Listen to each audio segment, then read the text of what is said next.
Hi everybody, Dave Rauch here, and welcome to the Maintenance Manager. And I am very happy to announce that we have here today two guests.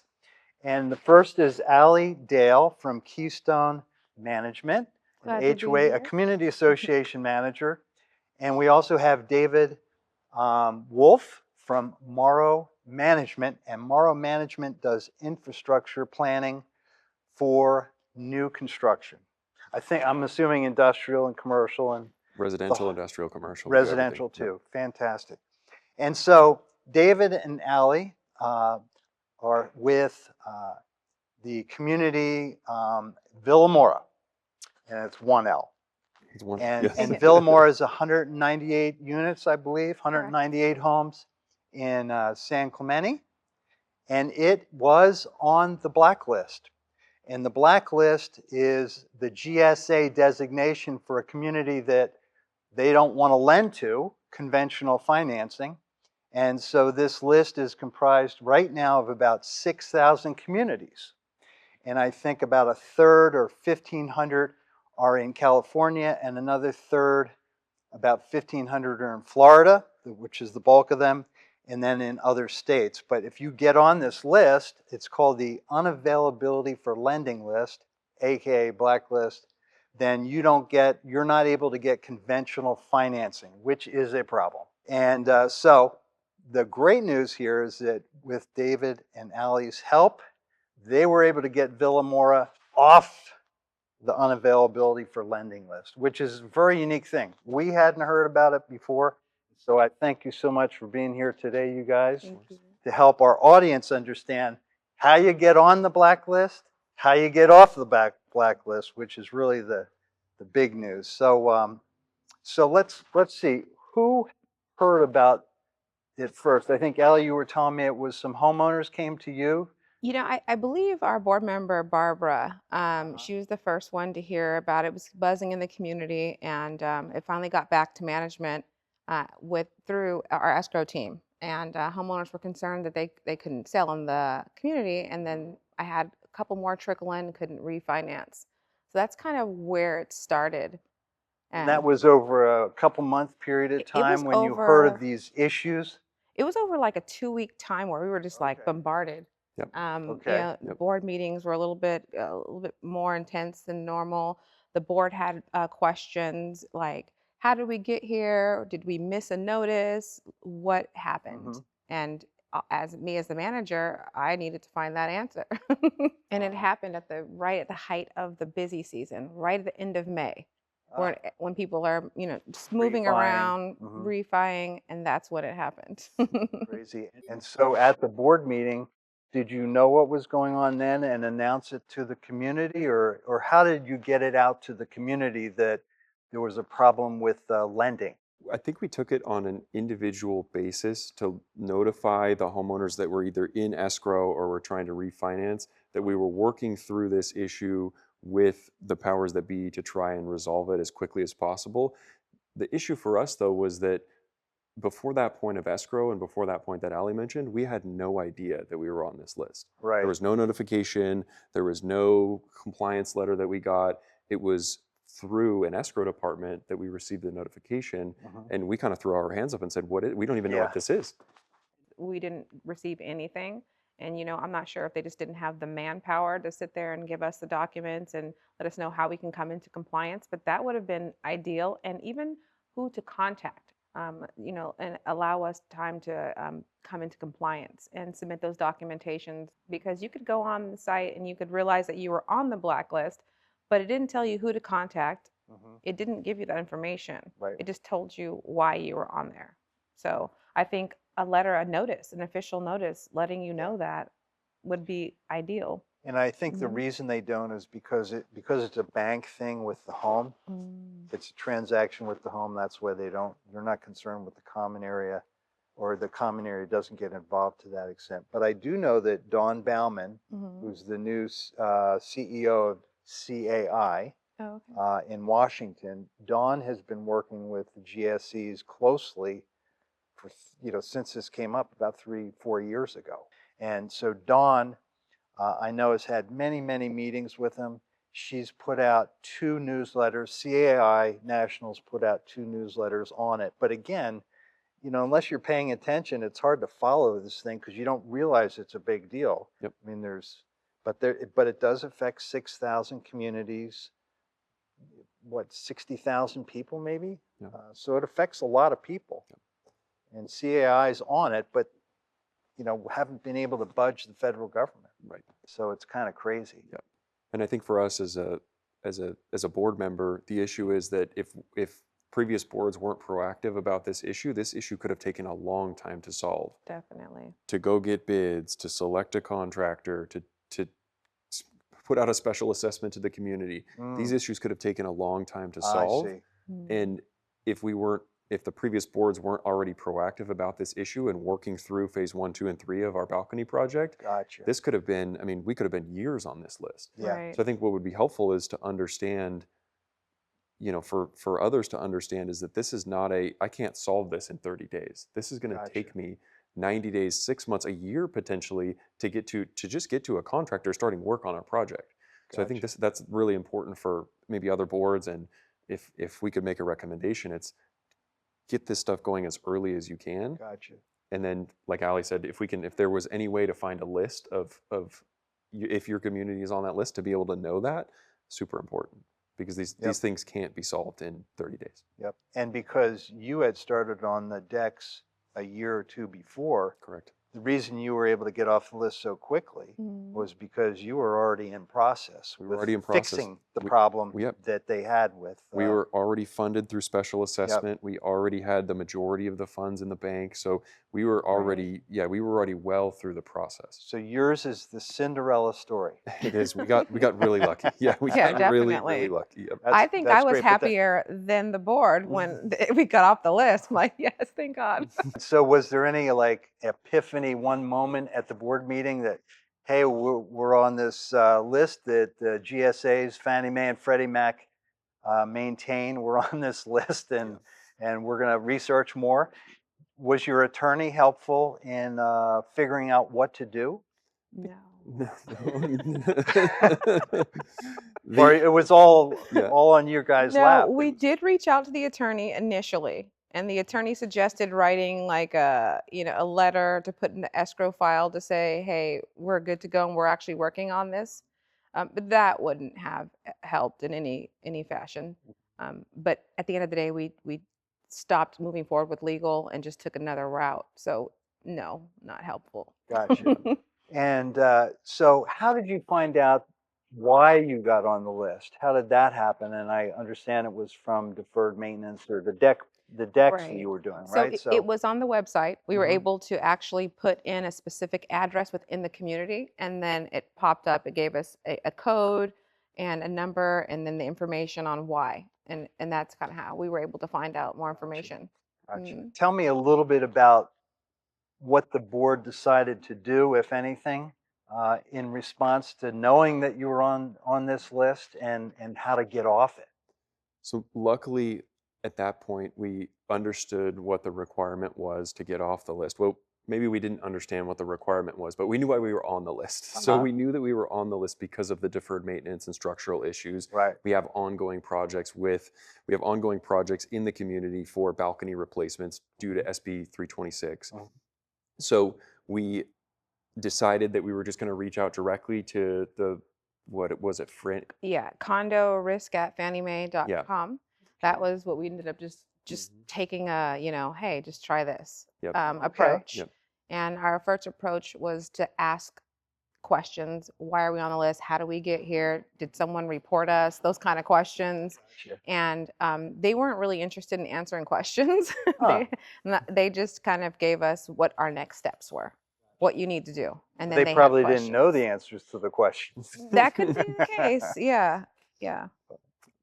So we took the approach that we were going to be proactive because we had those ongoing balcony projects, that we were going to be proactive and provide them with a list of our ongoing projects. We had phase 1 already completed. We had phase 2 structural repairs already completed on 6 critical balconies that were identified in the inspection report. And we had phase 3 work that was just in front of us to sign a contract for and get started work on. So we provided them the list, and then started to work through that process with Gotcha. those agencies. So you realized that the reason you were on the list was because of the deferred maintenance of the decks, the balconies, SB 326, as Right. opposed to these other reasons, which we just went over a minute ago, which is unfunded reserves is another reason. Mhm. The insurance, not having enough or the right kind of insurance, pending litigation, or having too many rentals. So you figured out it wasn't one of them, and with the Right. help of that company. Mhm. Right.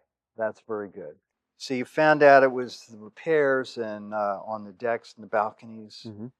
I don't know the difference between deck and balcony. I think deck is a bigger, balcony is It smaller. was the balcony project Yeah, that was the really balcony project. really we think got us on the list. Again, we don't we don't have 100% certainty on how we got there, but Right. we think it was the deferred maintenance on the balconies that got Gotcha. us there. You were already on that project, so you already had funding for it, and it was already progressing.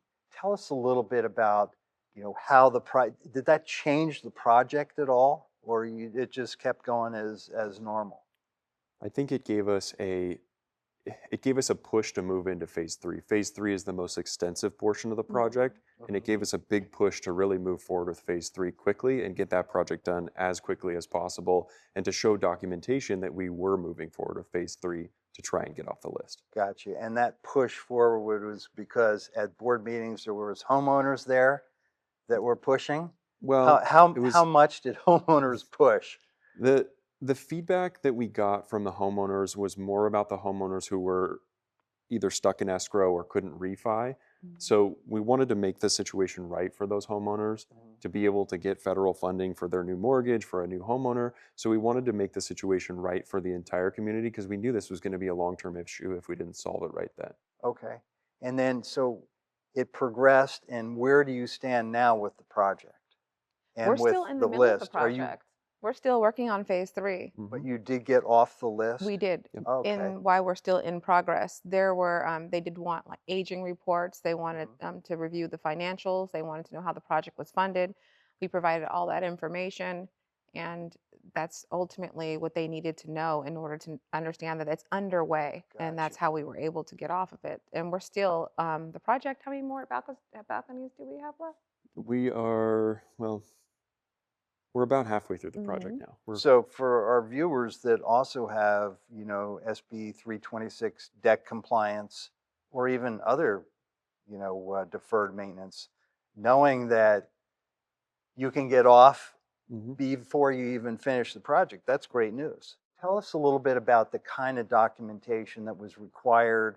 And you submitted the documentation through that company? Is that how it worked? Yes. So I submitted Gotcha. all the documentation, and if it wasn't for our board member, Barbara, and her great record keeping, she had a binder of like a 5-inch binder and just everything from A to Z, the phase 1, how it was funded, what was done, which items were, the higher risk project items. And then we went into phase 2. All those were in there. All these notes went over to them. And I see. also, On the deck project. correct. Gotcha. And then, phase 3 also, and where we were with that, all of this information went to them. And we worked alongside Wes with ProTech, and he was able to help us also. And Debbie, who was helping us, she couldn't read the reports exactly, and she definitely needed some help walking through those reports. And that's when Wes chimed in. Wes actually asked me if it was okay if he spoke with her directly, and I know that they kind of connected also. So it was all hands on deck type situation. So we started May, and we were off the list by, I want to say, like September. Wow. That's great. Right. That didn't take long at all. And what's Barbara's last name? Because she does deserve some kudos here. Bagdasarian.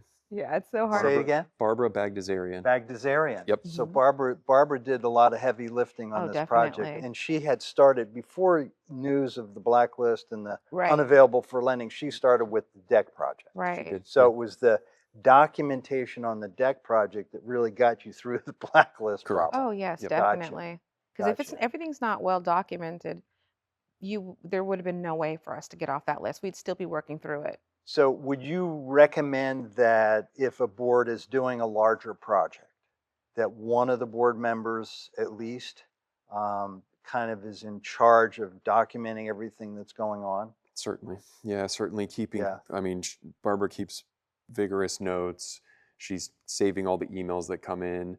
And then I think also to mention too is that Protect did a great job in providing us with what Wesley called the Bible, which the Bible was a spreadsheet with all of every balcony that was being worked on, every balcony that had been completed, the completion dates, what the expected turnaround times were, and then the future projects. And so we were able to produce that spreadsheet for Gotcha.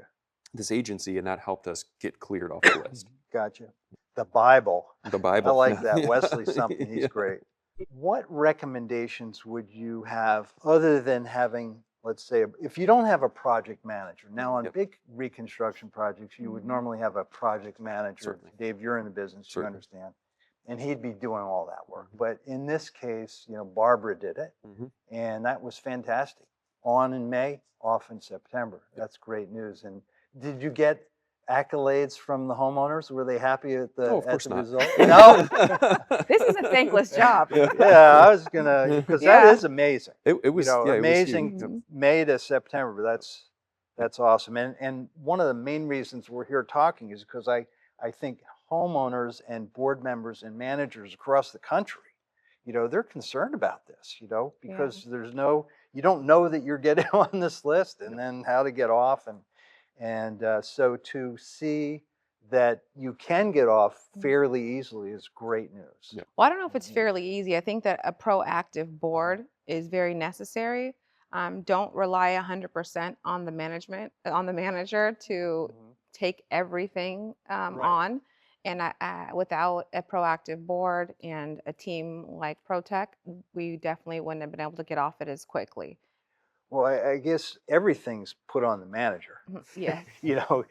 Legal, financial, physical, deferred maintenance. I mean, Mhm. unfortunately, you get stuck with a lot of things. Yes. And being a project manager is not in your job description or your contract with the HOA, I'm sure. Right. So you probably had to do a lot of extra work. Mhm. What would you tell other community association managers out there who maybe have been in a similar place you were last year? What would you tell them? What advice would you give them as to where to start on something like this? Well, I will just make one tiny correction. We did have a project manager for phase 3. For the So phase 3 of the decks. yes, that we're working on now. Great. So we do have him, and he's great. David Finkelstein. Oh, okay. So we're working with him also, and he's been really helpful with keeping us up to date on the weekly reports on what's going on. Yep. And we share those, and we have those discussions in the monthly board meeting. There was a manager in my office that was kind of going through it, but I don't believe they found resolve. She's the one that said, "Well, you can give this email address a try." And I was like, "Hey, it's worth a shot." I would say condo risk at fanniemae.com. That's where I submitted my first, my questions to. Sorry. Okay. And from there, that's when I got the response on what next steps I needed to take. But if it wasn't for that manager offering me that email address, that's where I first started. And that's where I would help the next manager. So far, there hasn't been anyone else in my office that I'm aware of that is having issues with that. But in the event that they are, that's where I would start. That's what I would recommend. And then I would just follow the same path with regard to how my board handled it and follow through. If we didn't, the first questions that were answered, we did not get an okay. We didn't say, "Oh, wait, you're off the list." No, we got, "Nope, we still need this. Nope, this doesn't make any sense. Where's your SB 326 inspection report?" So staying on top of it, communicating with your board members, asking for help when you need it. That's really a big deal with that one. Mhm. And that's what I would recommend. And so you worked closely with Barbara then and David Yes. during that process Yes, to like get you off. So probably like weekly teamwork. calls, email exchanges, text messages. We were all on the same page. And like I said, I have a great team with the Vilamoura board. I have a great team with ProTech, and obviously myself as the manager. Of course. Yeah, The hub of the wheel. exactly. That's great. Well, I'll give Allie a shout out here too, because I think without her persistence and her follow through and, sending the follow-up email to say, "Hey, did you receive what I sent you? What are the next steps?" I think without that, theoretically, we could still be on that list. We could be waiting. And so I think for other community managers, it's the persistence, knowing that you're dealing with a government agency or a quasi-government agency who maybe doesn't have the interest that a private company has to Sure. respond quickly and doesn't have that level of customer service.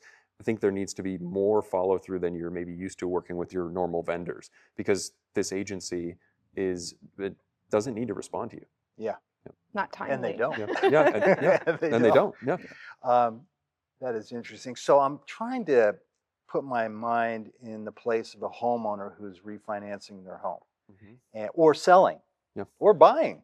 So did you have any or many panicked homeowners that came to you that were like in the middle of selling or buying or refining? We had one. Where the issue originated and how we found out they were on the list was we had a home that was in escrow that fell out of escrow because we were on the list. So that's where kind of the panic came from for all of us on the board, saying we didn't even know we were on this list. We don't even know what this is. Yeah. So how do we get off? And that's where we started working closely with Allie to figure out what's going on and how do we get off this thing. Gotcha. And was that homeowner understanding and empathetic with your situation? Not necessarily. No. No, they were pretty upset. They were pretty upset. Yeah, they were pretty upset reasonable. because their home fell out of escrow because of this. And it must have taken a while for you to determine why you got on the list, which was the DEX, which was due to SB 326, a California inspection law. Correct. So it really wasn't the board's fault. No. It was nothing you did or management did. I would ask then, Dave, to the board members out there who are unfamiliar with the GSEs, Fannie Mae, Freddie Mac, who are unfamiliar with SB 326, who are unfamiliar with being on a board in a situation like this, is there anything that you could recommend or any advice you could give them if they're facing this similar situation? Definitely. I would say that board involvement is really important. So having an involved board is going to be important. This can't just be something that you slough off to management and just say, just handle this for us. You have to be engaged with these agencies, and you have to be engaged with your management company and working as a team, as we've been talking about. You really need to work together, and you really need to figure out what the key issue is or what the core issue is, why you got on the list, and then work together to solve that as quickly as possible. Alrighty, that's great advice. This is like the essence of your fiduciary duty on the board and I know management too. We didn't see any decrease in our home values, no, in our condo unit values. But it's really amazing what you did, especially in a short amount of time. Right. And I did like Dave's point about, the board being interactive and helping and not just kind of passing it off to management. That's like top tier. A lot of times people don't truly understand the role of management and believe that, oh, they'll just take care of it. They will eventually, but, working alongside your manager as a proactive board member, it's golden. We, as managers, we need that support from our boards. We need our boards to help us guide us through their communities and what needs to be done. It's necessary. Yeah. And I think a lot of board members don't understand that. And again, it's their fiduciary duty to take care of the property values of everybody's home. Right. And that's in action right there. Right. It's really cool. Yeah, and I think that's why we saw it as such a critical issue and a critical risk to our community and our association was that we probably sell 3-4 homes a year in the community, something like that. Wow, that's low. Yeah. That's very low. We have low turnover for 198 units. But we saw it as a critical risk to future residents, and so we wanted to address it as quickly as possible. And I think that's why we had such good cooperation with management and such a good push from management to get this done. And as we wrap up here, are there any other thoughts that you have that you'd like to share with either community managers or board members or even homeowners or developers? And I do want to make mention to a lot of managers and boards alike, they probably thought after the SB 326 deadline that this was all going to just go away and nobody was going to be overseeing it and we were all going to just go on about our lives. And then the blacklist happened. Yeah. Yeah, and that is surprising, isn't it? Yeah. I was asking the same thing when the law first came out is what's the enforcement mechanism? Right. Mm-hmm. Well, I guess the enforcement mechanism on the DEC law is that if a homeowner gets disgruntled or upset, they go to the city and you don't have the inspection there at the city would be the problem. But what does the city do?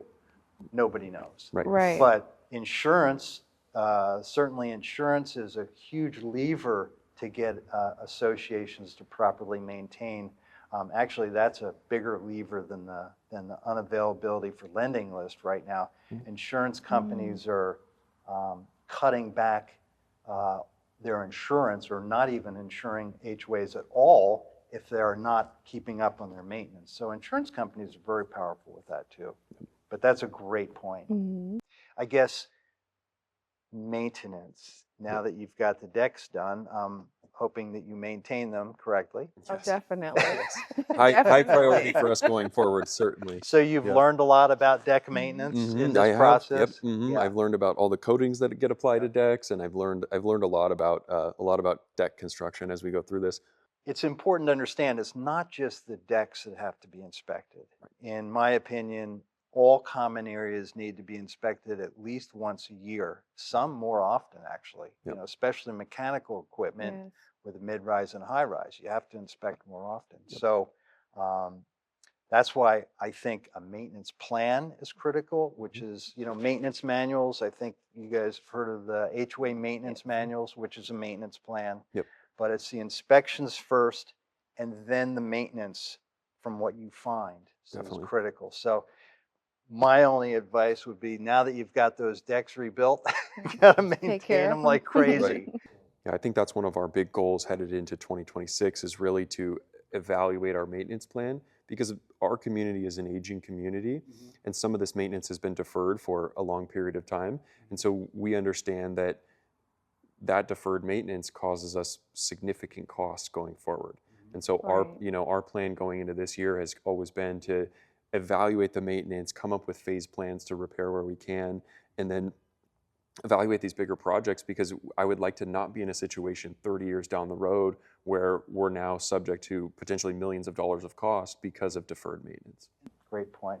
Well, anyhow, David, thank you very much. Allie, thank you very much for your time today. Certainly appreciate it. Great information. And thank you, everybody, and please stay safe.